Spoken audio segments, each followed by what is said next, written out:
यो हो सूर्यको आवाज। सूर्य हाइड्रोजन 70%, हिलियम 24%, अक्सिजन, कार्बन र नाइट्रोजन 2% मिलेर बनेको एक ग्यासको गोला हो। यी ग्यासहरूको मिश्रणले एक रिएक्सन उत्पादन हुन्छ। यही कारण सूर्यमा हरेक सेकन्ड लाखौं विस्फोट भइरहेको हुन्छ। यही विस्फोटबाट निस्किने ऊर्जा हामी पृथ्वीमा ताप र प्रकाशको रूपमा पाउने गर्दछौँ। सूर्यमा विस्फोट हुँदा निकै शक्तिशाली आवाज निस्किने गर्दछ। सूर्यमा पनि आवाज हुन्छ भने हामी किन सुन्न सक्दैनौँ त? यस विषयमा चर्चा गरौँ। ध्वनिलाई एक ठाउँबाट अर्को ठाउँमा ट्राभल गर्नको लागि कुनै माध्यम चाहिन्छ।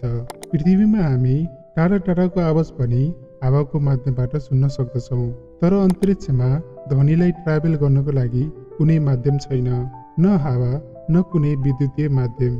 यही कारण सूर्यको आवाज पृथ्वीसम्म आउन सक्दैन। यदि सूर्यको आवाज पृथ्वीसम्म आउने माध्यम हुन्थ्यो भने पृथ्वीमा हामीलाई बाँच्न निकै कठिन हुन्थ्यो। हामी न सुत्न सक्थ्यौँ न बोल्न। अझै भनौँ भने जीव जन्तुको जीवन सम्भव हुँदैन थियो।